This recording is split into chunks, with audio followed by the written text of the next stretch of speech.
Assalamualaikum warahmatullahi wabarakatuh. Saya mengambil studi kasus di BMT Sidogiri Socha Kamal dan akan menjelaskan tentang mengevaluasi pelaksanaan kegiatan orientasi perkoperasian BMT Sidogiri Socha Kamal. Sebelumnya saya akan menjelaskan tentang pengertian BMT. BMT adalah lembaga balai usaha mandiri terpadu yang dilembagakan dari konsep Baitul Mal wal Tanwil.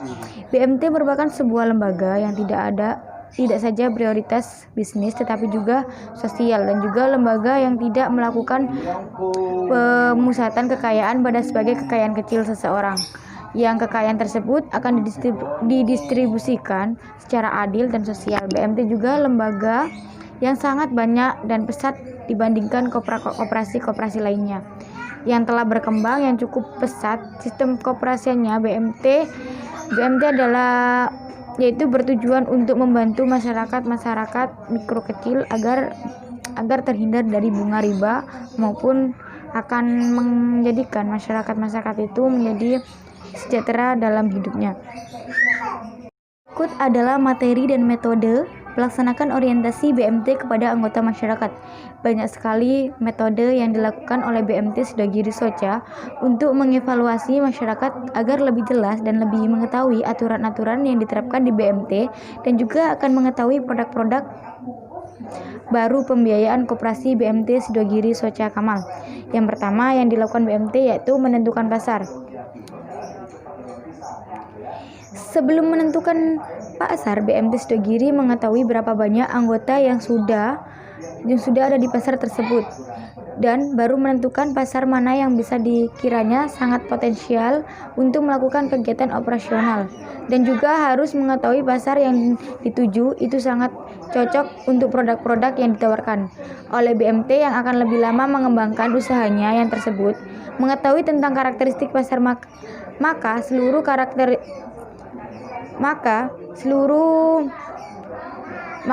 karakteristik yang dikembangkan di pasar, BMT bisa mengambil keputusan di pasar Socha karena banyak sekali anggota BMT yang mempunyai usaha di pasar Socha. Yang kedua, izin dinas pasar. BMT Sidogiri harus meminta izin terlebih dahulu ke dinas pasar tersebut dan membuat surat perizinan agar dapat berjalan lancar dalam melakukan pemasaran di dalam pasar tersebut. Bertujuan meminta izin supaya kegiatan operasional yang dilakukan oleh BMT Sidogiri Socha tidak menimbulkan kesalahpahaman dengan pengurus pasar yang lain dan mencari tahu data pedagang yang ada di pasar Socha tersebut. Yang ketiga yakni mengetahui jumlah pedagang. Mengetahui jumlah pedagang sangatlah penting yang dilakukan agar dapat menentukan seberapa besar tersebut serta memperkiranya seberapa banyak yang ingin dibiayai oleh BMT Sidogiri Socha yang ada di pasar Socha. Dan yang keempat, mengelompokkan jenis pedagang. Dalam strategi ini dapat mempermudah BMT Sidogiri Socha dalam mengetahui jumlah bagi hasil, karena setiap keuntungan berbeda-beda. Bagi hasil yang harus dibagikan setiap pedagang dengan jenis dagangan yang sama harus sama rata dan tidak bisa disamakan karena setiap pedagang berbeda laba maupun ruginya. Yang kelima, menyodorkan brosur yang dibuat oleh BMT. Brosur yang disediakan oleh BMT Sidogiri Socha ini untuk mempermudah anggota mengetahui produk-produk pembiayaan yang ada di BMT tersebut, sehingga pihak BMT hanya mengevaluasi yang tidak diketahui oleh anggota BMT Sidogiri Socha, dan juga untuk lebih mempercayai anggota BMT untuk lebih menyukai produk-produk pembiayaan yang ada. Dan yang keenam, menjalankan pembiayaan yang ada di BMT Sidogiri untuk anggota BMT. Dalam BMT sendiri terdapat banyak pembiayaan yang disediakan oleh sebuah cabang BMT sehingga dapat membantu sarana dan prasarana kesejahteraan masyarakat sendiri. Produk-produk pembiayaan yang baru yang diketahui anggota BMT Sidogiri Socha agar anggota tertarik dengan produk pembiayaan yang ada. Yang pertama, UGT GES, Gadai Emas Syariah. Solusi cepat tepat mendapatkan dana cepat adalah fasilitas pembiayaan atau peminjaman berupa emas ini sebagai alternatif memperoleh uang tunai dengan cepat dan mudah sebagai perantara pembiayaan. Akad yang digunakan dalam pembiayaan ini adalah akad rohen dan ijaro adalah akad pemberian pinjaman dari BMT untuk anggota yang disertai penyerahan angguan barang milik anggota. Apabila anggota tidak bisa melunasi pinjaman, maka barang tersebut menjadi pelunas pinjaman tersebut. Keuntungan dan manfaat proses cepat dan mudah. Kemudian pembiayaannya langsung dan cair tanpa survei. Ujro lebih mudah dan kompetitif.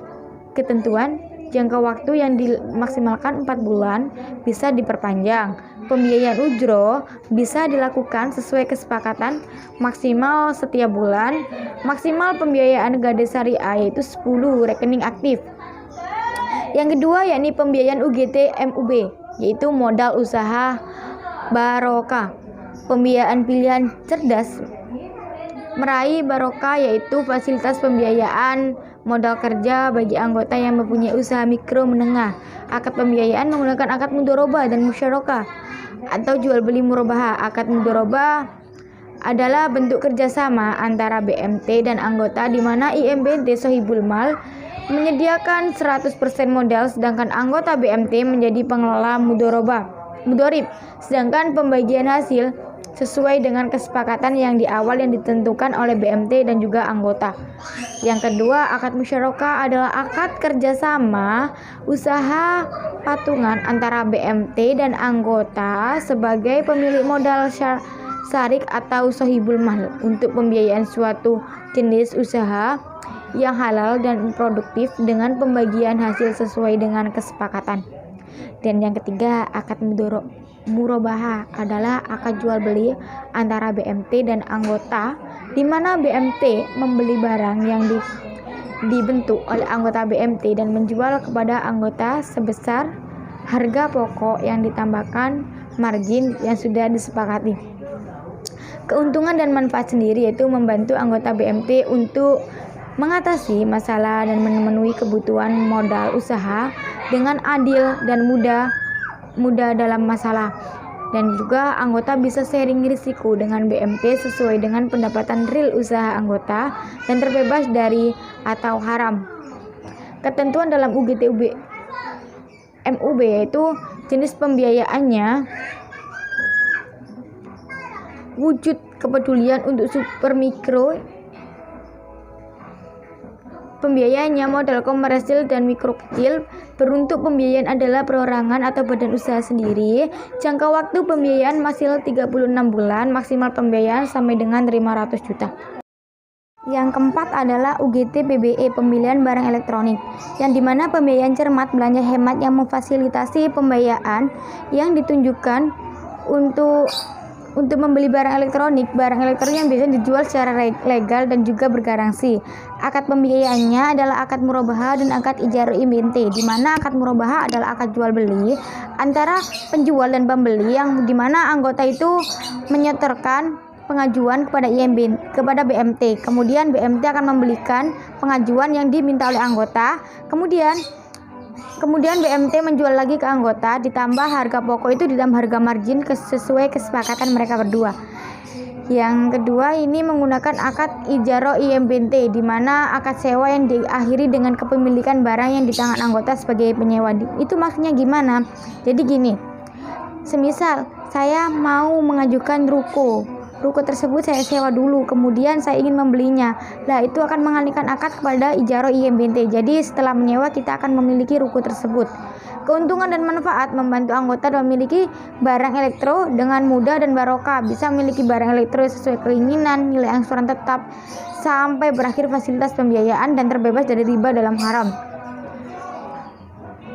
Tujuan BMT sendiri yaitu memperkenalkan produk-produk pembiayaan kepada anggota, bertujuan untuk meningkatkan kualitas sumber daya manusia, menggunakan dan mengelola menjadi lebih profesional, salam dan amanah, sehingga semakin utuh dan tangguh dalam berjuang ke perusahaan menghadapi tantangan global dan berorganisasi mobilisasi dana, sehingga dana yang dimiliki oleh masyarakat dan memanfaatkan secara optimal di dalam dan di luar organisasi untuk kepentingan masyarakat sekitar, dan juga memperkuat dan meningkatkan kualitas lembaga ekonomi dan sosial rakyat yang banyak. Kemudian materi dan metode pelaksanakan orientasi BMT kepada calon anggota BMT.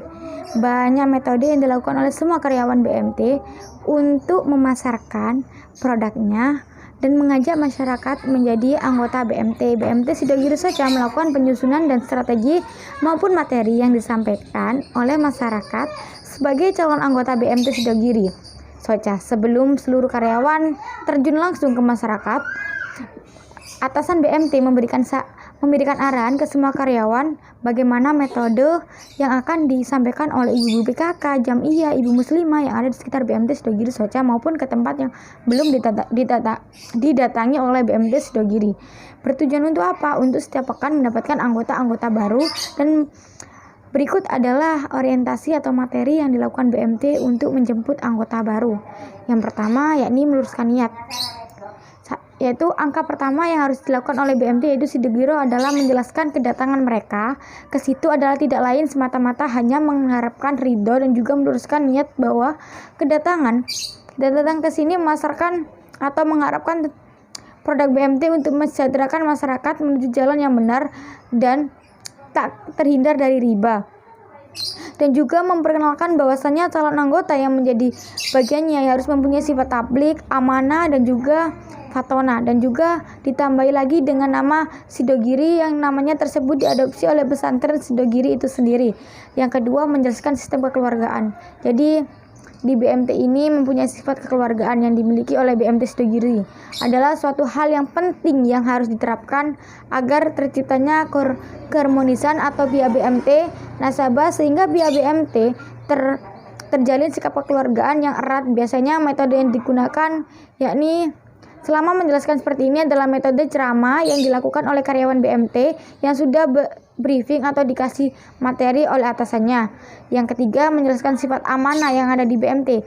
BMT Sidogiri Soca mempunyai sifat amanah yang perlu tanggung jawab. Setiap tugas yang dikewajiban semua BMT Sidogiri menerapkan sifat amanah agar bisa selalu berkomunikasi dengan baik. Uang nasabah yang dititipkan atau disimpan dengan baik dan dipergunakan berdasarkan kebutuhan yang dijalankan pada koperasi Sidogiri Soca BMT. Usaha yang halal. BMT Sidogiri juga menjelaskan bahwasannya penggabungan sistem perbankan dengan pelakuan usaha yang real yang insya Allah menjalankan usaha yang diterapkan oleh BMT ini benar-benar syariah secara murni yang menerima modal dari sohibul mal kemudian jalankan langsung oleh BMT. Dan apabila ada nasabah yang ingin mengajukan pada BMT untuk mendirikan usaha mikro kecil, tidak hanya itu, BMT itu menanyakan apakah usaha itu benar-benar halal atau sehingga tidak langsung diberi pinjaman apabila ketidakjelasan usahanya. Yang kelima yakni menjelaskan sistem jemput bola. Jemput bola ini Sidogiri sangatlah salah satu paling efektif yang dilakukan oleh BMT untuk mencapai target nasabah dan juga meningkatkan calon anggota BMT agar tidak kesusahan dan melakukan pembayaran atau pembiayaan pendekatan ini. Ini dilakukan oleh biasanya AOAP yang keliling pasar atau keliling kampung yang dimana ada anggota BMT itu untuk menjemput atau menabung agar anggota BMT itu tidak merasa kayak wah males aku nabung di BMT soalnya jauh. Enggak, jadi ada penjemput bola. Itu cara strategis yang dimiliki oleh BMT untuk lebih erat anggota dan juga karyawan. Kemudian menyodorkan brosur BMT Sidogiri. BMT yaitu sebagai bukti penguatan antara calon anggota dengan BMT. Di dalam brosur tersebut banyak sekali macam-macam produk tabungan yang dibuat oleh BMT dan juga persyaratan-persyaratan yang akan menjadi anggota BMT sehingga calon anggota lebih mudah untuk memahaminya. Yang ketujuh yakni menjelaskan produk tabungan yang ada di BMT agar calon anggota lebih jelas bagaimana sistem dan ketentuan produk tabungan yang ada di BMT.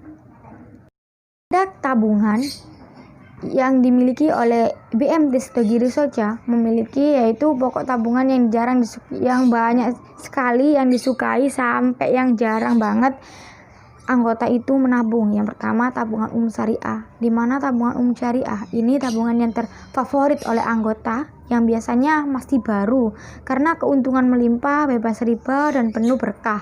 Tabungan syariah ini bisa sewaktu-waktu diambil setiap saat sesuai ketentuan anggota. Jadi tabungan syariah ini tidak ada berjangka waktu mengambilannya.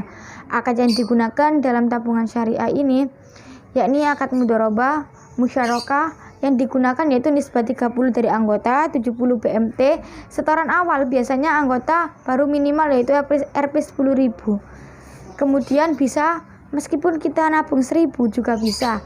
Untuk membuka tabungan yaitu di anggota itu membayar uang 5.000. Manfaat dan keuntungan aman dan menguntungkan, transaksi mudah dan sesuai syariah, bagi hasil halal dan kompetitif, gratis biaya administrasi per bulan, ikut membantu sesama umat. Yang kedua yakni tabungan Idul Fitri, di mana tabungan Idul Fitri adalah tabungan yang biasanya juga banyak peminatnya. Biasanya diambil pas waktu Idul Fitri. Tabungan tenang dan bahagia menjelang Idul Fitri. Tabungan umum ini berjangka untuk membantu anggota memenuhi kebutuhan akad yang digunakan yakni akad prinsip syariah, mudharabah, musyarakah, dan juga hisbah 40% anggota dan 60% BMT, sehingga nanti pas waktu diambil maka ada hisbah atau hadiah dari BMT yakni 40% itu, karena uang yang ditabung oleh anggota akan dikelola BMT untuk menjadi usaha. Keuntungan transaksi mudah, aman dan berhindar dari riba, ikut membantu sesama umat, mendapatkan bagi hasil bulanan yang halal dan juga menguntungkan atau dapat dirupakan barang kebutuhan hari raya sesuai kebijakan BMT UGT Sidogiri Soca. Semisal anggota tidak mau uang maka bisa mendapatkan kebutuhan yang mau dibutuhkan pas saat Idul Fitri. Yang ketiga, tabungan mudharabah MDA berjangka. Tabungan ini berinvestasi sesuai dengan keuntungan berlipat. Jadi semakin banyak bulan atau semakin banyak pilihan bulan atau tahun, maka semakin banyak juga bunga atau hadiah dari BMT. Misal jangka waktu 1 bulan hisbahnya itu 50%, anggota 50%, BMT 50%. Tapi semisal kita mengambil jangka waktu 9 bulan, hisbahnya itu 57%, anggotanya 43%, dan BMT itu cuma mendapat 43%, dan seterusnya. Kemudian tabungan lembaga peduli siswa. Tabungan lembaga peduli siswa ini adalah melatih siswa-siswa menabung setiap hari. Tabungan ini umum berjangka yang diperuntukkan bagi lembaga pendidikan guna menghimpun tabungan siswa. Akad yang digunakan berdasarkan akad syariah, mudharabah, musyarakah, orang dengan hisbah 40% dan juga anggota 60%. Keuntungan aman dan mudah memantau perkembangan dana setiap bulan, transaksi mudah, bebas riba, mendapatkan bagi hasil yang halal. Yang terakhir yaitu mendapatkan dana beasiswa bagi siswa yang tidak mampu sesuai dengan kemauan BMT. Hasil kegiatan memperbaiki orientasi perkopresen dilaporkan, sehingga sebelum BMT itu melakukan orientasi itu nanti ada laporannya, bagaimana laporan yang setelah diorientasi ke anggota masyarakat, ke calon anggota masyarakat, sehingga nanti itu ada kayak laporan gitu untuk disetorkan ke pihak atasan. Hasil orientasi ke anggota masyarakat. Setelah melakukan orientasi ke anggota BMT, banyak sekali anggota yang tertarik dengan produk pembiayaan yang dikenal oleh BMT. Karena sasaran kita ke pasar tradisional, mereka sangat membutuhkan dengan mengembangkan modal usaha yang mereka punya. Hanya saja anggota sulit memahami pembiayaan yang dijelaskan oleh BMT, karena anggota BMT menangkap bahwa pembiayaan yang disediakan oleh BMT itu tidak ada margin sama sekali. Setelah kita kasih penjelasan maupun penyodoran brosur, maka anggota BMT bisa memahami satu persatu pembiayaan yang ada di BMT Sidogiri Soca. Dari 100% anggota yang kita orientasi itu 40% yang mengajukan pembiayaan BMT Sidogiri Soca. Kendala yang melakukan orientasi yang pertama yaitu meskipun mereka sudah banyak yang menjadi anggota BMT, Mereka belum paham betul tentang tujuan BMT itu sendiri, sehingga banyak sekali ketidakjelasan antara pembiayaan yang ada dengan kebutuhan anggota yang ingin diajukan. Yang kedua, banyak pesaing dari lembaga lain, sehingga mereka ada yang sudah meminta pembiayaan ke lembaga yang lain seperti KSSPS, terus koperasi. Kemudian yang ketiga, dengan adanya COVID-19 ini, banyak anggota yang memikirkan tentang penghasilan yang didapatkan, sehingga anggota berpikir kedua kalinya untuk mengambil pembiayaan yang ada di BMT Sidogiri Soca. Yang keempat, adanya yang mengajukan pembiayaan tetapi para pedagang yang tidak tepat jualannya di pasar, sehingga kesulitan pihak BMT untuk menjemput atau menarik anggota yang mengikuti pembiayaan, jadi masih dipikir dua kalinya. Kemudian ada yang setelah mereka mengajukan persyaratan yang sudah ditetapkan di BMT, banyak sekali anggota yang kurang memenuhi persyaratan. Semisal usaha yang mau diajukan kurang jelas, sehingga pihak BMT kesulitan untuk menyurvei tempat atau usaha. Hasil orientasi ke calon anggota BMT. Setelah karyawan BMT melakukan orientasi ke calon-calon anggota yang belum mengenal BMT atau belum mengetahui apa itu BMT, setelah karyawan menjelaskan, bahkan memaparkan sedetailnya ke calon seperti ke ibu jamiah, ibu-ibu PKK, ke sekolahan, banyak sekali yang tertarik dengan instansi BMT karena mereka calon anggota mengatakan sebenarnya ini sangat membantu juga untuk ibu-ibu PKK, bahkan jamiah untuk bisa menabung dan menitipkan uangnya ke pihak BMT untuk dikelola atau modal usahanya sehingga bisa berkembang. Dari banyak calon anggota yang pihak BMT datangi, mulai dari ibu PKK, bahkan sekolah, hanya 30% yang tertarik dengan produk-produk BMT. Kendala yang dimiliki oleh BMT yang pertama yaitu meskipun mereka sudah banyak yang menjadi anggota BMT, meskipun mereka sudah dijelaskan detail-detailnya kepada BMT, banyak yang sudah ke bank konven sehingga sulit mempercayai bank-bank syariah. Banyak yang bilang kalau di syariah tidak dinaungi oleh OJK. Yang kedua, jemput bola atau jemput tabungan susah menyamakan jam operasional BMT karena ibu-ibu sosialitas banyak yang sibuk ketika pagi sampai sore, sedangkan pihak BMT operasionalnya itu pagi sampai siang. Yang tiga, separuh nasabah yang diberi orientasi juga banyak yang sudah dimasuki oleh institusi syariah yang lain sehingga mereka juga banyak tanggungan untuk menabung. Yang keempat, mereka belum tahu betul BMT sehingga pihak BMT kesulitan untuk menjelaskannya.